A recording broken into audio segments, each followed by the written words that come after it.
Hello and welcome to today webinar CG Design Thinking, a webinar series. And today is about uncovering a user designer experience, emotions and physical context in products.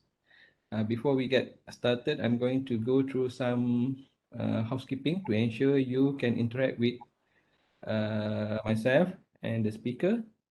First, if you wish to ask the presenter a question, please click on the raise hand icon on the screen. And we also have an open chat features enabled to access this and chat with other online attendees. Simply click on the icon. If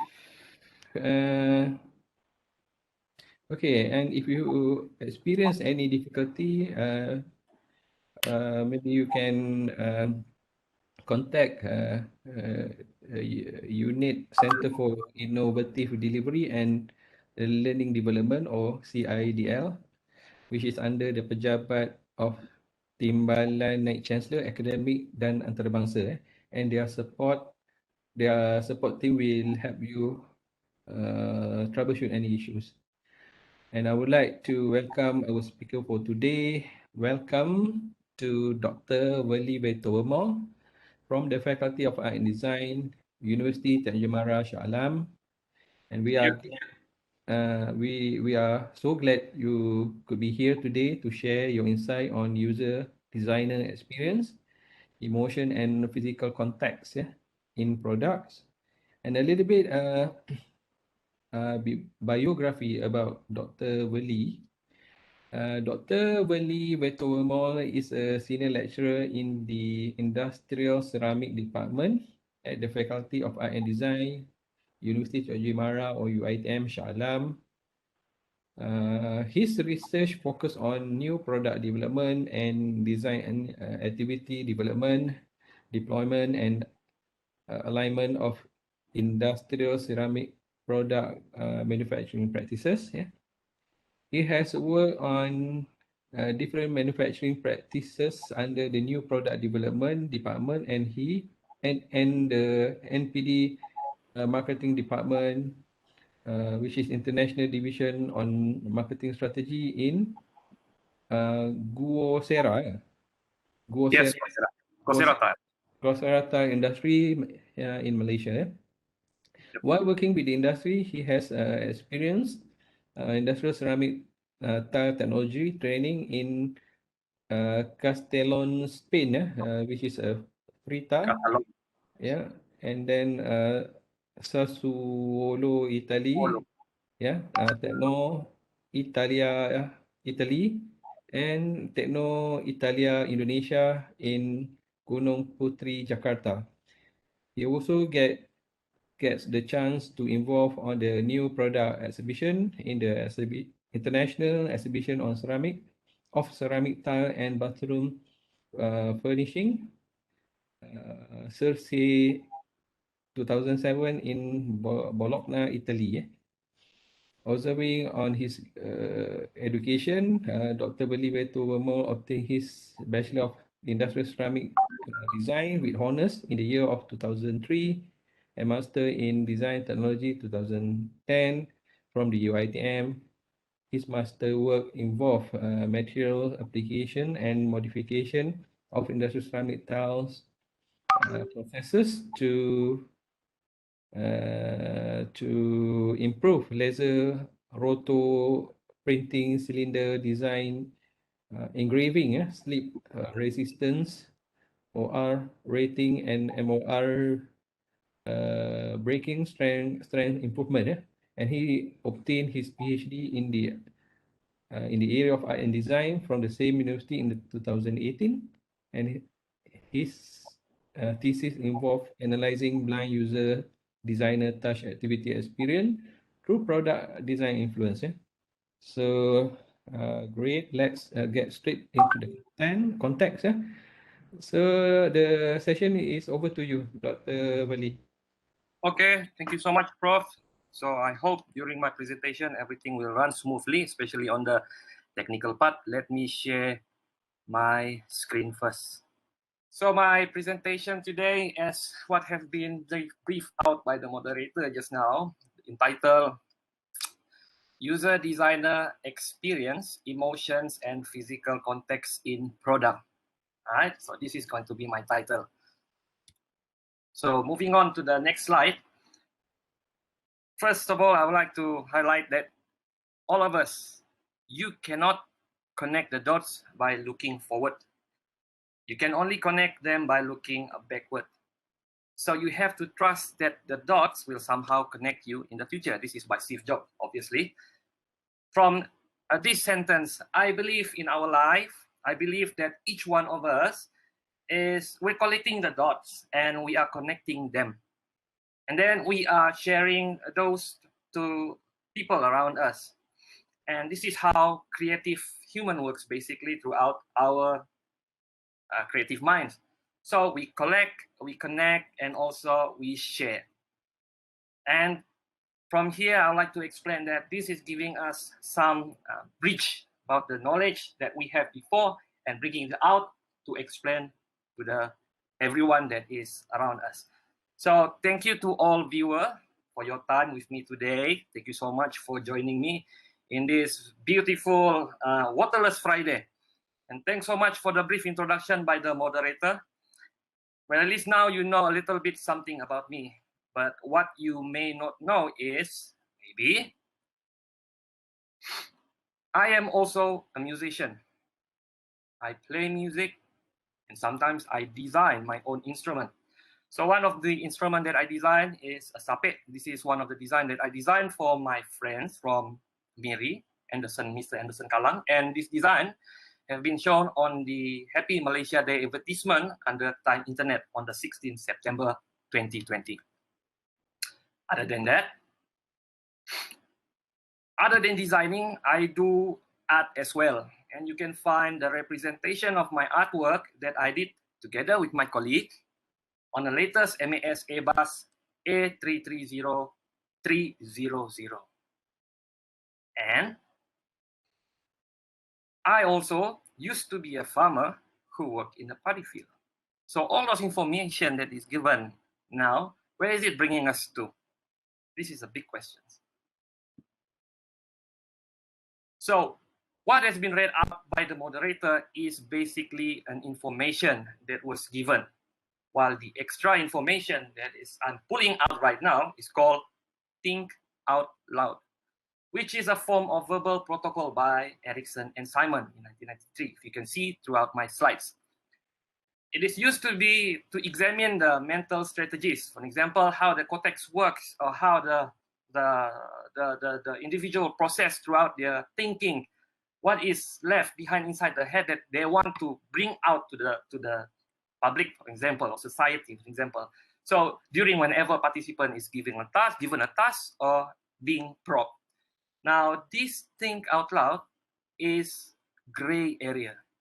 Gray area meaning it's so gray that you will not know that it is there. You will not notice it is there, which you will not get it unless the subject, for an example, which is me at this moment, being prompted, and then they'll speak out what's on their mind, whether intentionally or unintentionally.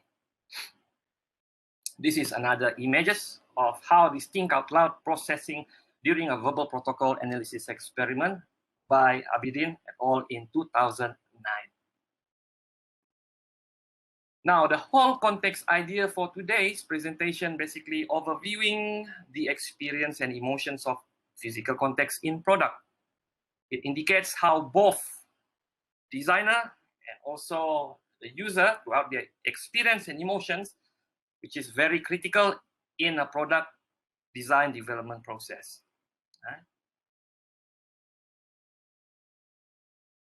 Now, this is another illustrations of analogies, a relationship between text and products by Nathan Criley in 2005.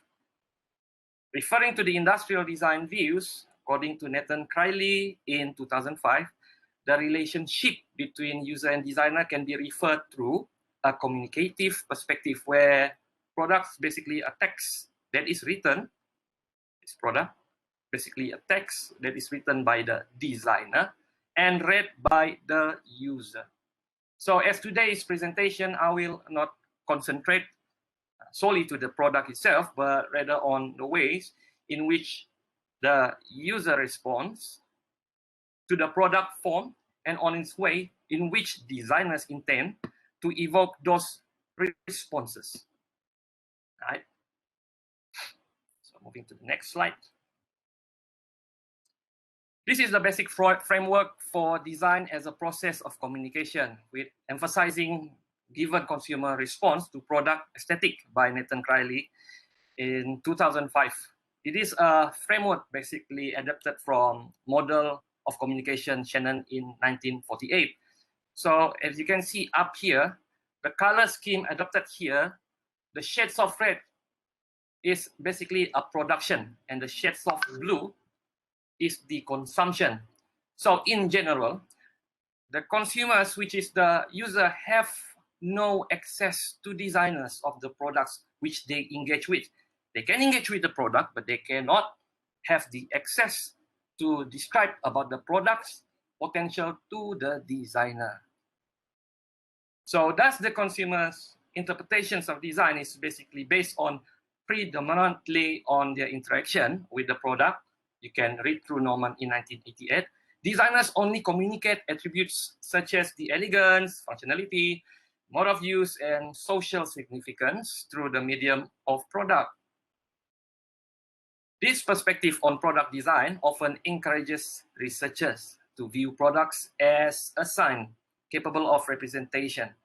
Now, if products are to be considered as signs that are interpreted by users, it is useful for to consider the consumer or the user response to the product appearance as one stage in the process of communication. This is the presentation outline. Overall, the whole discussion is going to be looking into the human experience, core effect of human experience, the UX, user experience, paradox of effort, design for user experience, what's the user needs, and also a blind user designer experience as a participatory activity, which we need to look into the case study, product-centered framework, physical context of product development, the scenes of experience, and lastly, the participatory blind user designer activity, which is a scenario-based approach. Now, looking into the experience, the word experience itself is basically an effect. Why? Because it has an intangible meaning. As we use product experience to refer to an experience that is effective. In experimental research, for example, valence is traditionally used as a bipolar dimension to describe and differentiate between affective states by Bradley and Lang in 1994, and also you can see through Plotchik in 1980 and Wong in 1905. Now, this experience is basically shaped by the characteristics from the user. For example, what's the personality? What's the user skills? What's the user background? Sometimes it can be cultural values, and sometimes it can be religion, and also the motives. And those of the product, for example, is referring to the shape, texture, color, and behavior. Now, all these actions and processes that are involved, such as the physical actions and perceptual and cognitive processes, such as perceiving, exploring and using, remembering, comparing, understanding, will contribute to the experience. In addition, the experience is always influenced by the context, such as physical, social, economical, in which the interaction takes place. So in psychology, the term affect, this one, or affective state is generally used to refer to all types of subjective experience that are valence, which is connected to human emotions. That is, experiences that involve to perceive goodness or badness, pleasantness or unpleasantness. Moving on to the next slide. So Russell in 1980, 2003 introduced this concept called the core effect of human experience, which you can see from this slide. Yeah? By combining the effect dimension within the psychological arousal into a circular two-dimensional model, according to Russell, the experience of core effect is a single integral blend of those two dimensions describable as positioned on the circumplex structure as shown on the slides. Yeah. So the horizontal axis represents the valence from pleasant to unpleasant. And the vertical axis, this vertical axis represents arousal from calm to excitement. So the various positions of the circumplex structure are illustrated with the examples of effective responses that can be experienced in the user-product interaction. Now, bear in mind, the core effect theory as a whole offers a simple yet very powerful way of organizing product experience because all the possible experiences involved in the user-product interaction and can be described in the terms of core effect. Moving on to the next slides. User experience or UX. This is focusing on having a deep understanding for the users, all right? So what they need, what they value, what their abilities, and also their limitations. Now, before moving further, I would like to share an image that may help us to understand further the scenario of user experience phenomena within our modern society. Can you see this image? So basically on this image, we can see there's one guy here is walking through the user experience pathway, whereby we design the surrounding with a pedestrian walkway, which is basically ideally given to the user to be used. But however, they are using their own way. So what can we get from here? From this image, it is showing that right now it represents an actual scenario that we are having nowadays. It is what so-called the desire path. It is indicating an alternate route taken by these people, the user, instead of build path, because they are more convenient. Of course, this is more closer compared to this. I need to go around this grass. So over the time, a new desire path is created different from one that was actually being designed. So users sometimes prefer products, services, and systems that are easy to be used and with minimum effort. This is another example. This is what they call the paradox of effort. Can you see this car being put here is basically what she's doing now is strapped into the paradox of effort. Paradox of effort, basically, according to researchers, we call this paradox of effort as a desire path, which are in whimsical representations of this desire path. They reflect to this dual human desire. They try to discover by forging a new path, and the other by simplicity by forging a quicker path. They don't want to follow this access, whereby they go on the left-hand driver's way, which is basically is not good for the driver. And this is another design that we can see. From this image, we can see on the left-hand side, basically designing by the designer at first. However, by knowing throughout the experience of the user, this is how the designer designed it afterwards. So obviously, designers sometimes move in within this paradigm, right? Inflicting from what they have experienced and reflecting to them by upgrading the performance of use upon existing design. This is what we are trying to find from human experience. So the first requirement of an exemplary user experience is to meet the exact needs from the user without a fuss or without a bother. So next comes the simplicity and elegance that produce products that are joy to own, joy to use. And true user experience basically goes far beyond giving them they say what they want or providing a checklist features. In order to achieve high quality user experience, there must be a seamless merging of services of multiple disciplines, including engineering, marketing, graphic agencies, photography, industrial design, design interface, and many more. Now we're moving on to the next topic, which is what is design through user experience.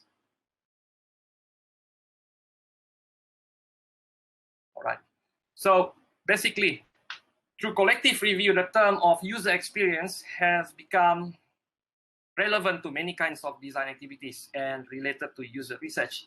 So the term is widely embraced in interactions of design. But bear in mind, it is also relevant to the user study stages. Why? Because it's a concept and a product development. And it is under the technology studies to see how the user use or promote this product. So its advantage is basically commonly understandable. It is holistic, all-encompass the concept that includes user, the product, and the context of use. Now, user experience also emphasizes the importance of emotional aspects and experience as at least equally important as the previously overemphasized cognitive, like the example that I shown just now, where the people's driving on the left lane, which is basically they are driving towards of things that not necessarily to be done during that time or moment. Now, moving on, this is the definitions of concept as inclusive as user experience. It may look simple, but it is not simple. This is a Maslow hierarchy by user needs. So basically, Jordan in 2000, throughout designing pleasurable product, an introduction to the new human factors, looking into three hierarchy categories, which is starts with pleasure, usability, and functionality. And the definitions of this concept is basically an inclusive as user experience, because it's not simple. Even the idea of user needs through Maslow hierarchy presented by Jordan here is fundamentally flowed from the experience point of view. Now, determining that something is usable does not mean that it is at all desirable. If we look through assistive product design development especially are considered among the topic that provides clearer examples of what comes to the mind when you want to explore what is there, isn't there, or what is there needs some improvise for product experience knowledge to be transferred, and also driving the empathy within design complexity. So this is another examples of master project where this student took it to the next level. So the objective was to record blind user food preparations, and she took the challenge to prepare dinner. So the whole concept of the design briefing conducted basically similar to the experience mapping of folks designed by Kevin Cham in 2018 in order to highlight the design opportunities. And after this, I'm going to be having another video. But before that, we go through this one segment. Next slide, please. Okay, so the main highlight of this investigation, if you can see here, this is practically looking into observing into the activity detail of how to transfer the knowledge from preparing a food, very simple, preparing food, but looking into the experience from people who cannot see, all right? So the main highlight of this investigation was ideally to perform 4 stages, which is to prepare a dinner, which prepare, to cook, to dine, and also to clean. Now, before all these activities being conducted, first interviews and observation were conducted with the blind user. Why? Because this is to understand the user's pain points better. So this provides first-hand information that was used for user experience, mapping the highlight design opportunities. And all the details you can see, look through on the image there, you can see all those colors and all those icons. It's basically looking into the difficulty level, which can be segregated into 3 levels: easy, moderate, and difficult.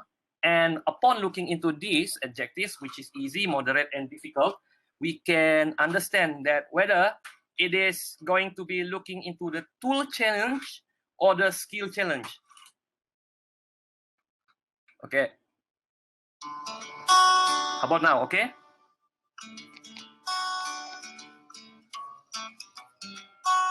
My friends, they told me no, they won't do any cooking. Why? They're afraid of knife. It is the same. Still.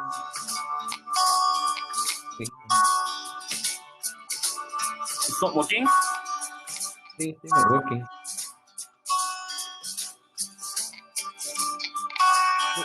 Static.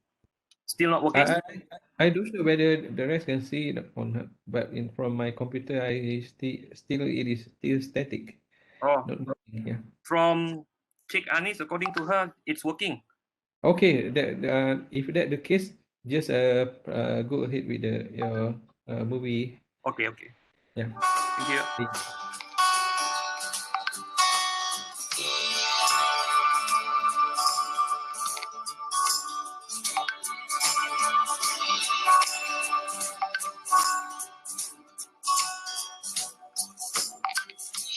Kevin was the only one who really took the trouble and pain to observe how I did things. Hi, Rosie. Hi, Kevin. How are you? We're going to let you test some new prototypes. One of the more interesting observations that I made is that it's quite common to see scabs and scars on their hands, over their arms, because of all these unfortunate endeavors in the kitchen. Folks is a set of kitchen tools that is designed to help the blind in performing very simple tasks.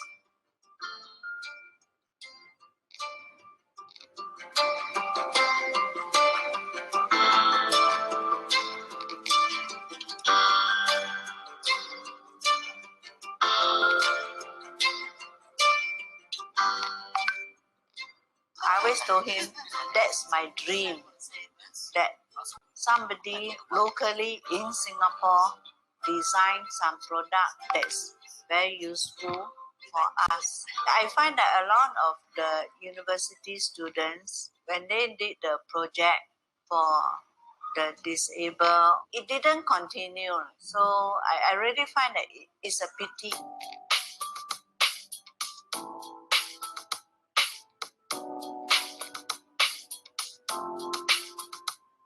If it is, definitely I would want to get a set for myself because I find them really very useful. I'm sure that Kevin is bringing this forward. I'm always supportive of using design to achieve more than just aesthetics. In this case, doing social good. At the end of the day, I think it is really my humble wish that whatever I have designed is able to help the blind community gain some confidence in doing a very simple task.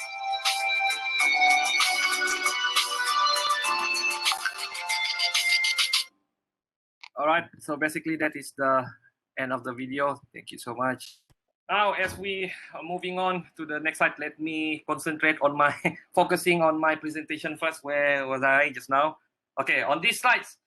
Now, this is what have been quoted by, I quote this from Steve Jobs.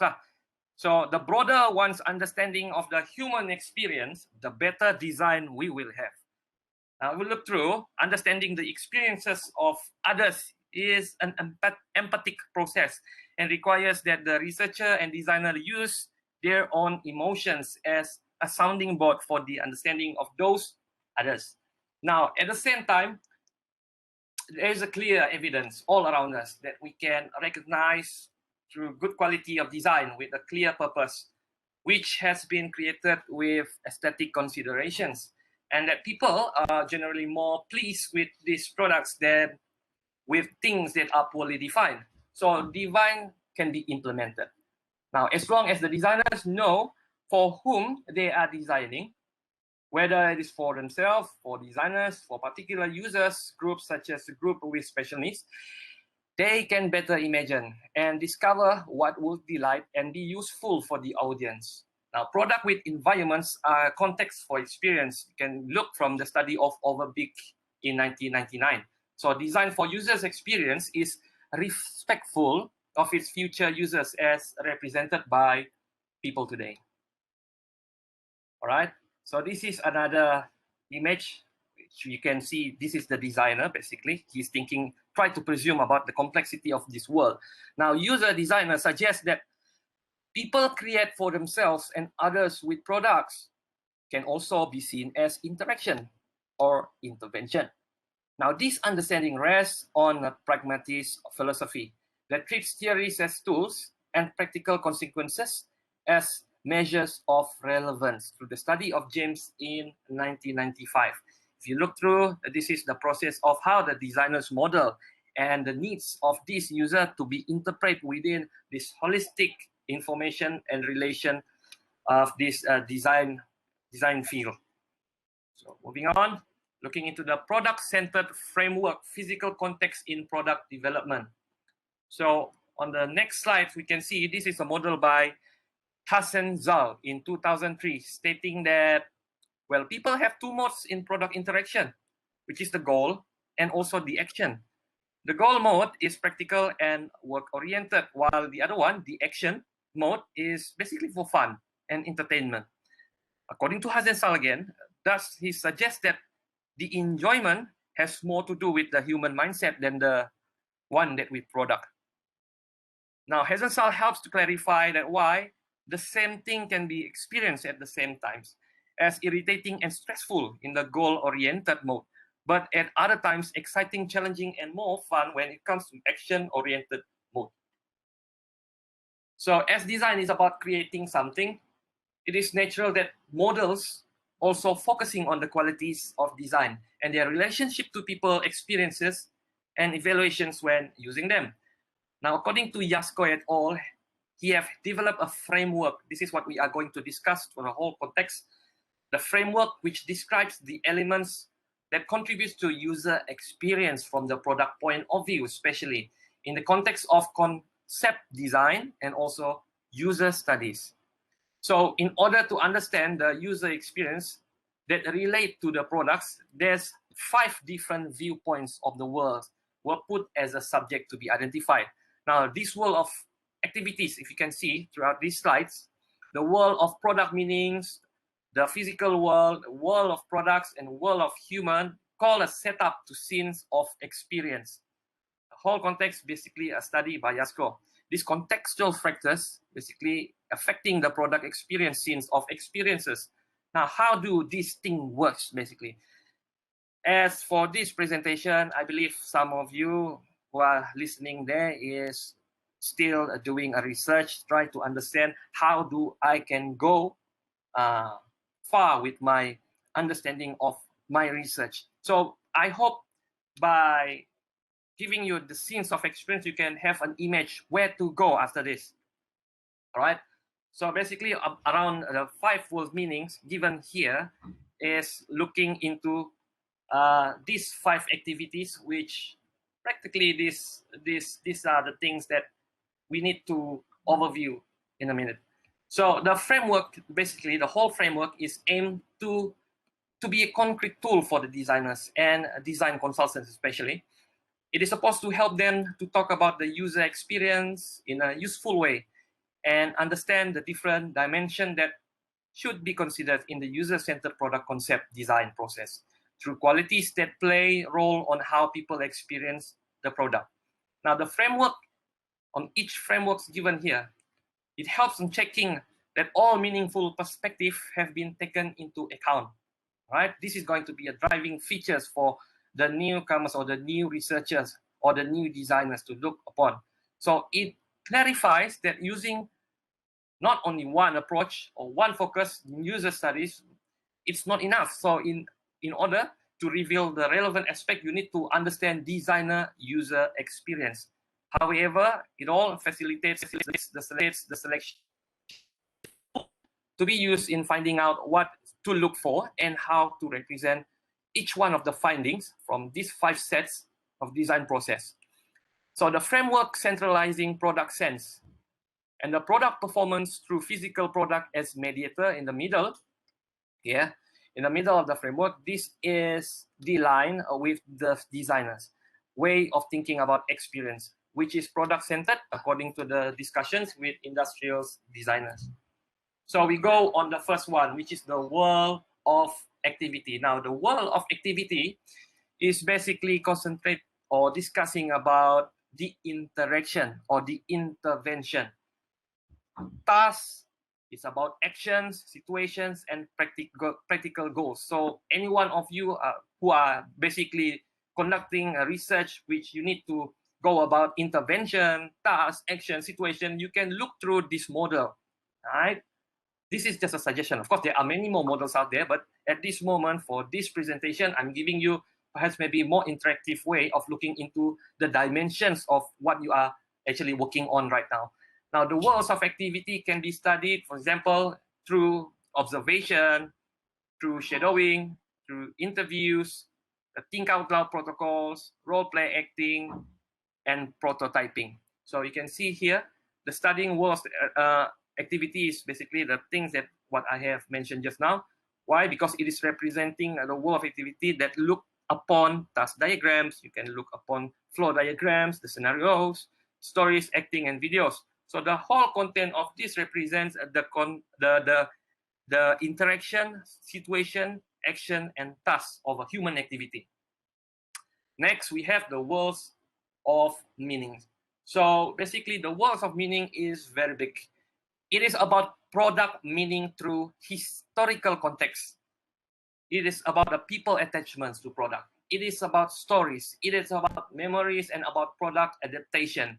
So I can foresee that any one of you from the audience who basically now concentrating on, I want to study about the historical context, what is missing, what is not practical at this moment.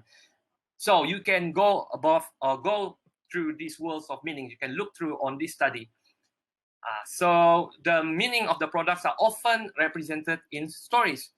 It is useful to know that how things used to be before, how things have been changed, and what has changed them and why. So it is important to respect the history of every product.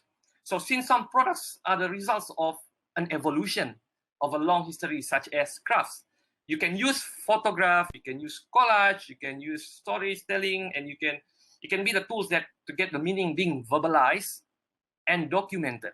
So the products that support self-expression through social interaction and have memory for saving experiences, such as ceramic crafts, for example, cultural garments, for example, the tools that being used for the crafters, for example. So it may become meaningful to the owner because that memory is associated with them. All right. Moving on to the worlds of human. So this is practically the worlds about people, personalities, attitudes, values, motivation, lifestyle, and past experience. The world of humans is about people, personalities, how their attitudes, values, motivations, lifestyle, past experiences, or perhaps maybe their religions. So it sees people as human beings who are social, who experience things together, who are sensing and emotional beings. And these aspects of study, basically, you can study by using interviews. You can study by using probing.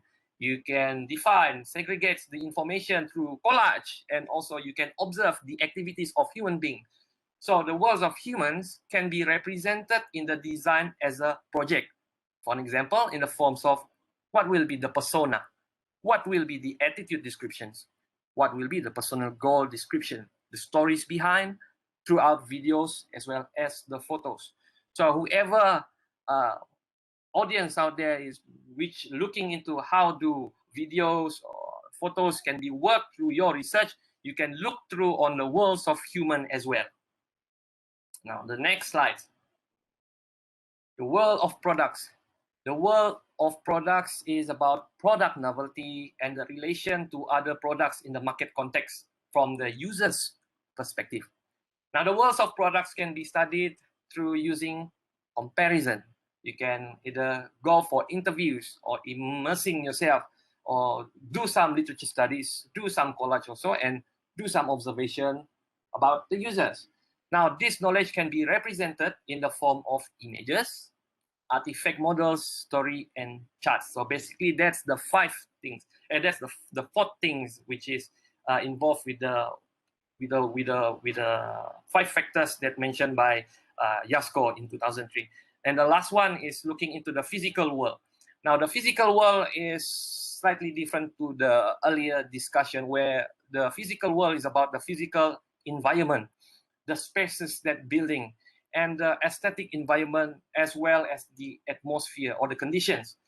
There are things such as the weather conditions, the lightning, humidity, sounds, and distances that can be studied according to Yasko. So this physical world can be studied through observation, photograph, video, and do some map tasks together with the user. Throughout all, the physical world possesses sometimes very straightforward requirements. It's more like a report for products, and it is therefore easy to be seen. So how the knowledge go about the physical world of users affected the product attributes. So that is about the physical world. Now moving on throughout the 5 factors that is driving your or engaging your research, you can find the reflection by giving meaning to all these 5 factors. So this meaning basically, if we look through observing to the contextual factors that affecting the product experience of these experience qualities that I mentioned just now by Yasko Matalmaki in 2003, he provides that this framework basically a product model experience based on the physical properties of product. So it is divided into 2 categories, which are the appearance and interface of the product. So overall, at the physical level, the appearance is appraised through aesthetics, right? Through aesthetics and physical and ergonomics, while the user interface is appraised through cognitive ergonomics. At the contextual level, the product is basically appraised through the respect of 5 contextual dimensions, which is what I have mentioned just now: world of human, meaning, activity, the physical world, and the world of products. So I hope from this presentation, maybe you can go through with your research, think back, then look through from this model. Maybe it will help you in a way, just to drive your first steps before you begin your journey to research about the whole context of the experience from human.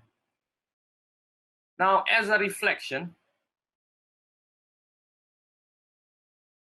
so basically from this study, although the user experience is if we can look through, it's a holistic and it changes through time, it can also sometimes be too open and become very ambiguous for managing a user-centered product design process.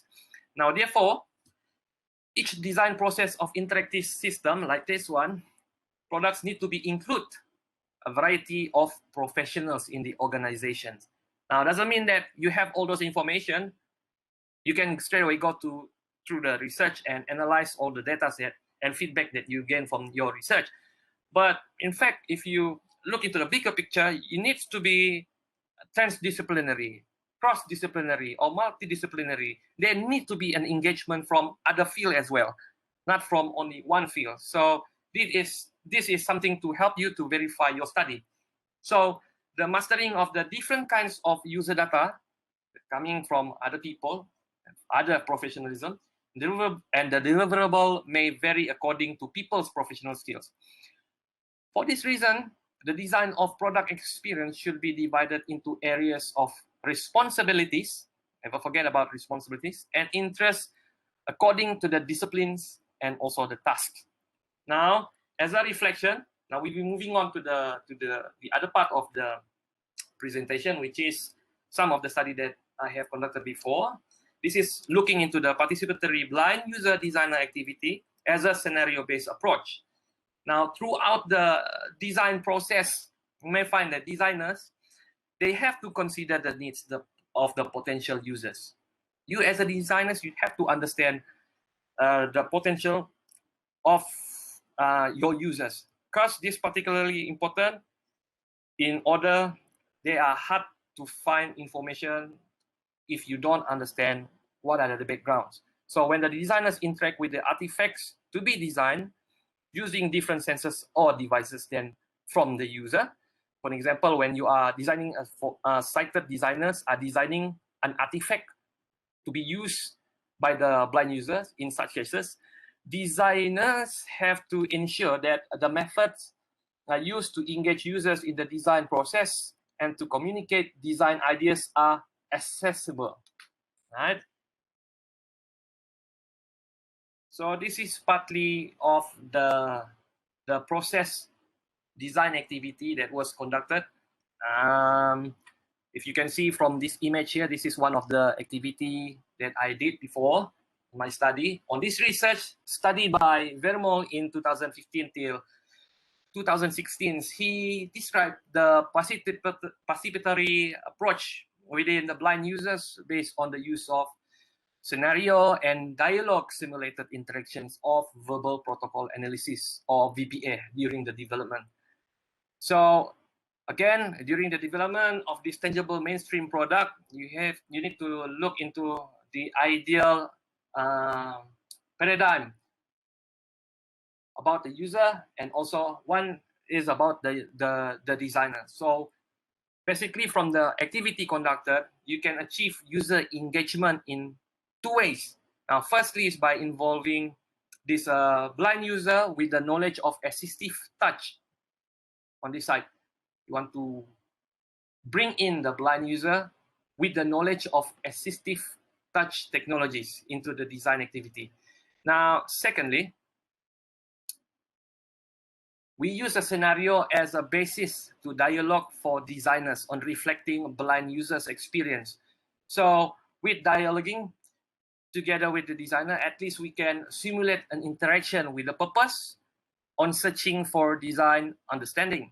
Now, through this holistic approach, we were able to verify the requirements for the purpose search on product performance design elements. Now, in return, the blind user provide a formative feedback critique or design plans and offered new design ideas based on the experience and expertise with the assistive touch technologies upon products being studied through video recording. Right. So this is another video. So I'm hoping I can play this video and you can overview it clearly. Hopefully, finger crossed. Can you guys see this video?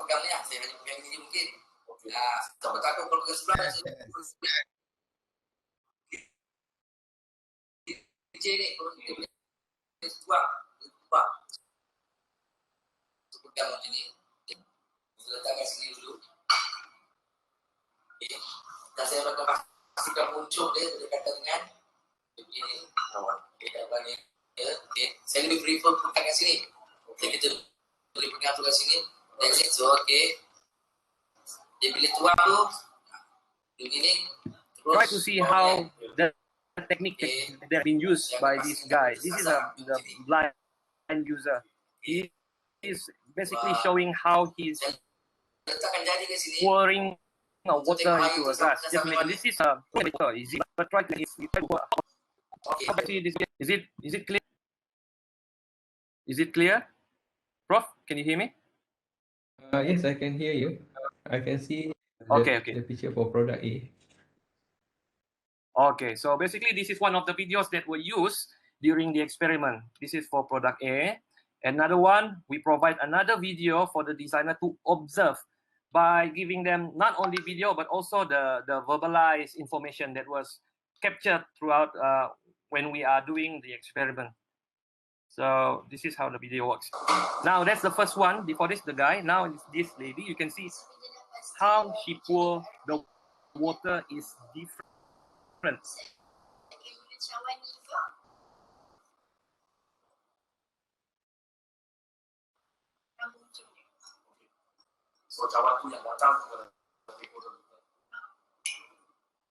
So obviously you can see before this how this guy pour the water is by bringing in the coffee pot. But now at this moment, this lady, she is using the cup and bringing it to the coffee pot. And you can see from the mat, this mat is basically used to see the stress, whether there's a movement stress of the water. Cup go to the coffee pot. So easier for her to maybe calculate how to handle when it comes to pouring. So all this information is very important. Every time, I think this is one of the tips that I can give to some of the researchers who are conducting observations about the human study. You can use this video and then you can record it and you can put some information of verbal underneath the video to basically getting the feedback out from the designers. Obviously, now we are all researchers, we are observing this video, but perhaps maybe this information we can bring in for the designers, and that's what I did. So from the video, we can see this is basically 3 activities that mentioned on the earlier slides. Throughout verbalized data, throughout the image data, and also the video, all these things are captured, and all these things upload within these colors. So these colors give meaning. This color is actually a code. So basically, these are represent something. There's a trouble here. There's a problem here. So every time when there's a trouble, what is basically happen, you can observe through the image. And then what is basically involved during this thing happens, you can observe through the attributes of the product, which is the handles. All right. So this design feedback, basically data give supplement data information for designers to move forward. How am I going to look into the experience without knowing this is how they are going to be used? Obviously, we need to understand throughout the dots, like what I have mentioned before this. Throughout the dots, then only we can merge the influence from the experience of the user. Then we can understand where is practically the source of problem of that product. All right. So this is one of the designer sketch design information, DFDI framework, which I and my colleagues, we conduct participatory blind user design activities. We are observing the design activities by looking into all those information, and every time if you want to highlight, I always trigger myself, I always question myself. I said, how can we be sure that when designers see all this information given, especially on the videos, they can reflect on the videos? At least we can have some verification on the idea, what is happening inside their head, especially designers. So by having this DSDI, they can pre-record all those sketch idea from the paper. So this is what happened. On the first task, let me drink water first. We are looking into the designer early reflection to blind state product design review. They try to understand. This designer, they don't know anything about the blind user. They can only like predict, maybe there's something wrong with this design. They need to be this, they need to be that. So they are giving some of their thoughts. This is, you can see from the image, is one of the designers that have been selected. This guy is basically talking about the design. What is there, what is not there. If you are planning to design this product as a model to cater or to service for this blind user, these are the things that you need to be giving out. So all those input are then pre-recorded, are then being described by this designer through the attributes.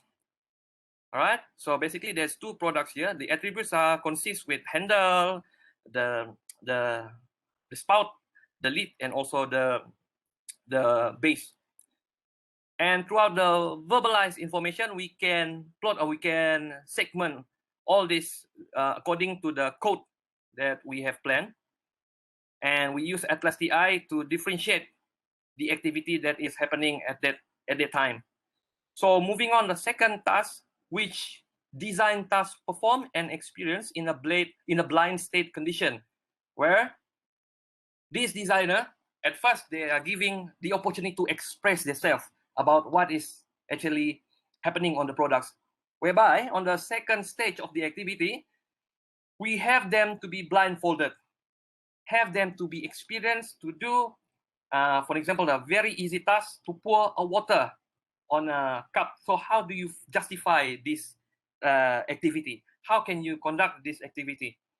So they are expressing themselves throughout verbal and also throughout the sketches. So throughout this information, basically, this is overall looking into the study of Bushnell, Suri in 2000, Go Carroll in 2004, and Lodweiser in 2007. Basically, it's describing the third category of empathy design process to the approach of user understanding, which contains techniques for the designers to step into the role of the user and user role, playing approach to the field experiences. Techniques that are including maybe product handling, experience prototyping, body storming, and informants. And the third one is a real-time performance observed through BUE, or Blind User Experience Tutorial Clips Evaluation. That what you have seen from the video just now. From looking into the video, this is some of the example video, and this is some of another example that we have seen just now. When they see, this is exactly how it is normally being performed by the blind user, then they will get another idea. According to them, sometimes throughout being blindfolded, it creates some empathy and they feel scared when doing the task. But when they see throughout the video, they can define what is really happening at that moment. So this designer was basically rethink. This is a process of rethinking about the idea that is given at first. He was very confident at first, and then slightly maybe intimidate with the next task. And then suddenly now he's getting a picture.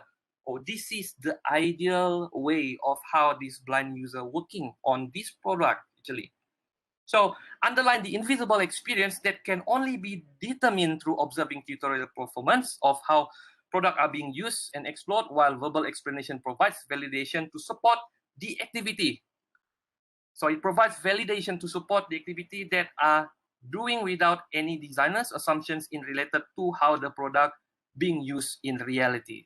Now only they start to understand. You can read all these things through this publication. Maybe I can give you the information if you want to know further. So moving on to the next slide.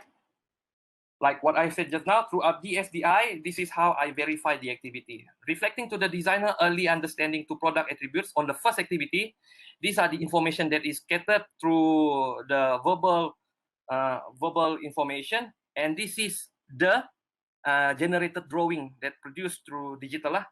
So at first they will draw down their idea with a blue ink pen. So this is the ideal according to them at first, without exploring the real experience of becoming blind. This is the ideal design for blind user if you want to design a coffee pot as a first stage. But after that, we can capture all those information gathered here. Along the way, basically there's 10 respondents allocated for this pilot study, and they give their reflection on throughout the 3 activities that has been given to them. And this is the elements which is being presented throughout the sketches. They're looking into the handles, they're looking into the spout, and also the covers together with the lid. There's something wrong here, according to them. This is basically the things that they are looking into if you want to present a design for the blind user. But when it comes to the next stage, when they're immersing themselves to the blind user designer product, which influencing them through product performance, the information is given, become different. So now they are concentrating ideally more into the covers. According to them, when you are blind, when I am blindfolded, when I do the activity, I can see the only real problem here is basically on the lid cover. This is not only coming from 1 participant. This is basically out of 10 respondents. So these are the sketches that we can identify throughout the sketches. Right? First, designers, they sketch. Second designer, they come and sketch until 10 respondents. So basically, these are all the information that we gathered. These are the 10 feedbacks for the pilot study. And finally, when reflecting to the blind user product performance of video, when they overview the video clip intervention, they start to evaluate. They start to understand, oh, basically, the whole idea of the product, when you see how they use it, the most important thing is on the spout, which is not on the lid. So this is the drawing that they gave us. Even though the other thing, which is the spout, lid, and handle, still one of the concern features inside the product, but we can identify that throughout giving information feedback from those blind users. If you throw it down to the designer during the design activity, the designer at least have their preferences, right, to help them to justify, to help them to look into the user experience. Then only they try to understand. every time when we ask the students, every time when we go see with the other designers, we as an academic, we keep on saying that we are moving forward, looking through design thinking. We are taking all those information in. We are digesting all those information through by empathizing them. But my big question is, how can we empathize the user when you don't know what is the user experience? So that's why I can see this is not only can be useful for designing a product, but there are many more things that can be looked through from this whole model. So you can read through all the publications. Later, maybe we can share the information. And similar model approach we have conducted for pilot to observe a participatory of user designers. Basically, there's two projects here. One is looking into elderly approach on developing sitting chair design. Now we're moving out from the blind user. We go for elderly, and also still ongoing project. We are looking into clinical approach to observe in the physiotherapy rehabilitation practice for stroke patients therapy. Now, this is one of the data feedback that we gain on designing senior citizen sitting furniture through designer sketch design information. Obviously, all those information coming back from the designer represent the same result like what we have conducted for the blind user. At first, they are very confident. Secondly, they start to immerse themselves to the real situation. And thirdly, by showing them the video, they start to understand. So this is very important for researcher as well as the designer in order for us to understand product through user experience. So this is a study by Alia and also Vermol in 2016. So this is the ongoing project, which is the clinical approach, still under investigation, but we are still planning how can this DSDI be functioning, or this participatory model can be functioning to observe in the realm of physiotherapy rehabilitation, which is more into clinical approach. So obviously, throughout the whole understanding, I can say that experience unfold the totality cognitions given by perception and shaped by many factors, of course. And all that is perceived, understood, and remembered. User designer experience, emotion, physical context in a product captures what users critically do. And for clearer understanding to be observed through, you need to look into the assistive product design development, as mentioned by Jordan in 2000. So the significance of my presentation for today underlines the application concept built through relationship model between researcher and also the user, which is interaction or intervention. Now the researcher learns by watching respectfully, asking questions, and try to understand why things are done in a certain way. So in return, the user who is, like what I have shown on the earlier example, blind, explains by doing and talking about the tasks as they play out. So the transfer of knowledge about work structure happens more reliable when people discussing how they work while they do those things. And as a result, research data are more reliable. And the results of experiment widen the horizons of design research. Well, it not only generates the user designer consensus with the respondents' awareness, but it's also into the invisible product designer when they come to excavate the information from the user. So it enables researcher to look into the gaps and articulate product performance from the blind user perspective. Despite the consistent design pattern findings, the researcher also develops a general descriptive information model from the experiment activity. This is to represent and to reveal the underlying invisible factors of the design. So before I wrap up my presentation, I would like to share an image entitled The Blind Man and the Elephant. Basically, this poem based on an Indian fable about 6 blind men who came across an elephant for the first time in their lives, and they try to conceptualize, right? They try to conceptualize by touching the elephant. But however, all the blind men come to feel a different part of the elephant. It's like the user and like us. We are trying to find something, but don't know whether we are doing it the right way or not. So leading to complete disagreement on what the elephants are. So the story illustrates how humans tend to take their partial experiences. Can you hear me? The story illustrates how humans tend to take their partial experiences as a whole truth and their individual perspective as the one and only versions of reality. Yet, their perceptions are very limited.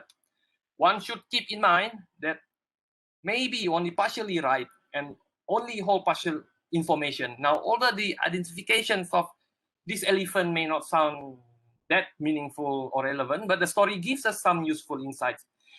Human reflection can be differ according to their experiences, knowledge, emotions, and limitations.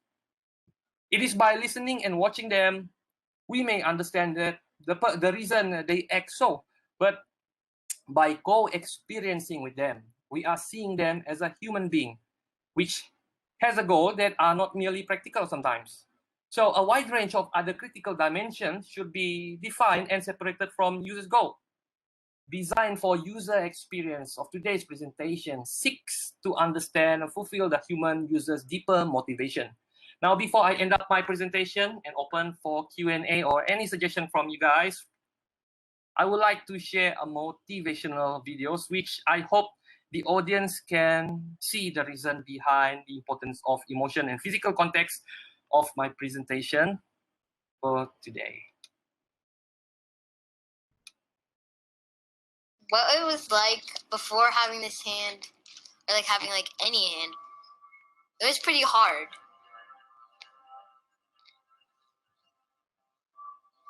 I get bullied a lot, and like I really wanted to be part of a team. I wanted to have friends. I wanted to act like I actually had like right hand, and it wouldn't really care if I had that.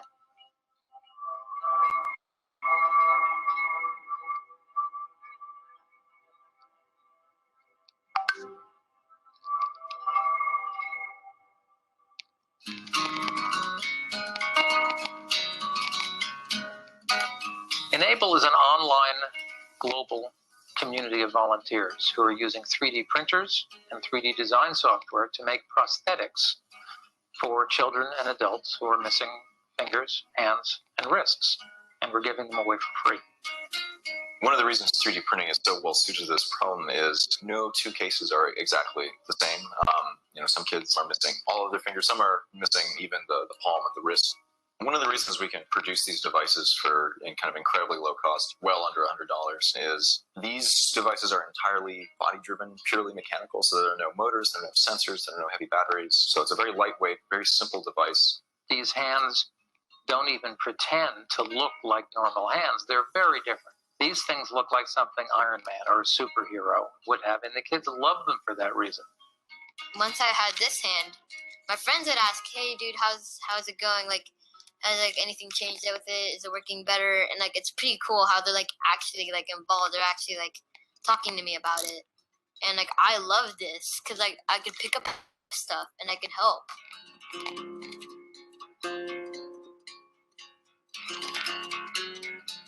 It's been really great to have Kieran and his family come to Pure 9, to prototype these new ideas, to test drive these new hands, and to be able to see the higher perspective, what this is all about, to see how that hour of CAD, translated into him being able to hold his coat or zip a zipper better.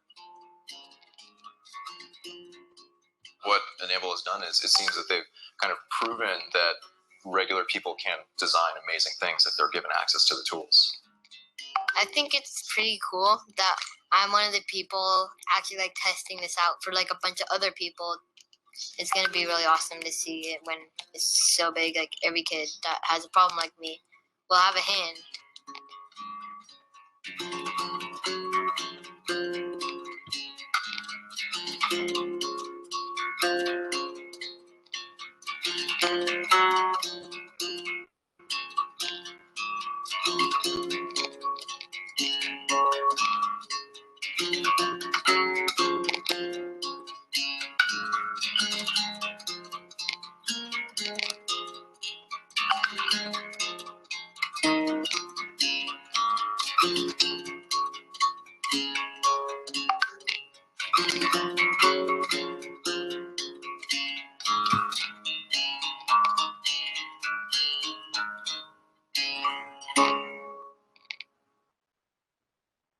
And with that, I raise my case. That's the end of my presentation. So I give it back to you, moderator. Thank you so much.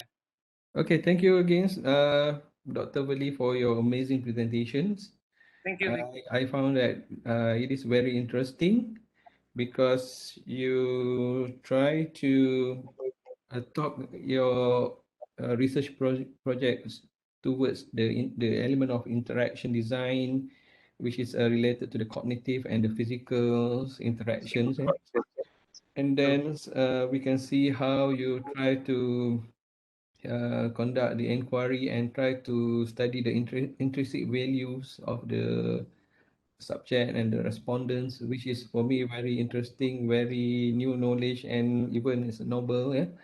And hopefully it will be benefited to those people from various disciplines to collaborate with you. Because I've noticed here there are a plenty number of denominator or person in the webinar. I noticed that there are people from there are optometrist specialists who join your presentation, and there are several lecturers, designers, and then the admin staff, who I think for me they are very interested in your sharing session.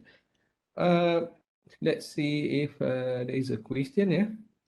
Now, Dr. Puli answer some question that was sent to us during the presentation. I'm trying to look into the chat box whether there is a question.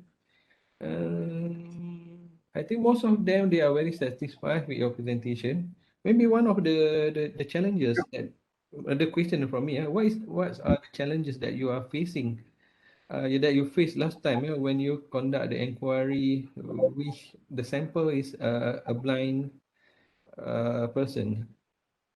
Yep. I mean, the huge challenges that I received during, of course, we cannot compare to the situation at this moment because due to pandemic, we cannot go out. I mean, the huge challenges that we are facing at the moment at that time is basically to get them to be involved in our activity. Because by assigning them during the activity, there will be a lot of factors that we need to look into, such as sometimes these people, it's hard to get involved because you cannot judge each of the blind user to be your respondents. You have to, at first, calibrate each of the user. Some of them may be blind, but they have skills, all right? Some of them, they may be blind, they have absolutely no skills. So when it comes to the product performance, you will get less information coming out of people who have less information. So basically, what I can give you an example, people who are blind but less information are those people who not born blind. They can see before, suddenly after a few years, they become blind. They don't have that enough time to get the right skill to not only skills, but also to motivate them. So that is one of the big challenges that I can see when it comes to having a respondents. If you want to get the respondents come together with you for this activity, you have to calibrate them first. Not all respondents is valid for the activity. Sometimes, all right, during my activity, because that is what I am trying to find out. But maybe on a certain study, if you will want to see how those performance being developed in people who born not blind, there's another research maybe can be conducted. I hope that one answer the question. And of course, together with it is the cost lah. Okay, definitely. And thank you for your answer. Okay, let's see if there is a question. Maybe the participant can ask the question straight away from this session. I try to answer. The one that I cannot answer, perhaps maybe you can suggest me something because I'm also still conducting this research. Maybe you can help me with any tip. Yeah, I think your research is very interesting because you try to use an artistic approach and a scientific approach, which is it is really breakthrough and across disciplinary kind of research. Okay, let's see if there is any more questions. Question Maybe from Prof. Maybe from Professor Dr. Chen Ai Hong. From she is an optometrist specialist. Wow. Okay. I used to be my office mate at core community of research under the office of Deputy Vice Chancellor of Research and Innovation. Prof. Chen, have you got any questions? Maybe she in the middle of something. Okay, maybe other, if there is other. I can see questions here from Nafisa Mat Nasir. No question from Prof. Chen. Okay, from siapa? Nafisa Mat Nasir. Nafisa Manasi. Dr. Wali, do you have any tips how to commercialize the product that we create, innovate so that we can help people out there? Okay, Dr. Wali. I'm not so sure the meaning of commercializing what type of product, because my study is concerning about how to excavate the experience of these people and transfer the experience to help the designer, or perhaps maybe in order to help the user from the designer. So if you're asking me how to commercialize this product, that is maybe another discussion or event which we will look into the marketing side. Is it on how to commercialize the product, because that this subject about the experience is very subjective. Some maybe you get the answer to merge, okay, to connect the user and the designer, but somehow perhaps maybe that product is not a product that can be sold. A product perhaps maybe that is just for assistive, a product that can help certain people. All right, sometimes for these types of product, there are certain of agencies that you can work with. One of them is MAB lah, Malaysia Association of the Blind People. So that is how normally we can go through certain agencies, how you can commercialize if you have an idea out there.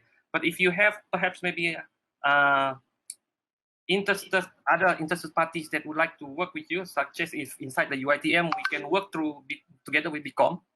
That's one another way. But of course we need to get the patent first out, right?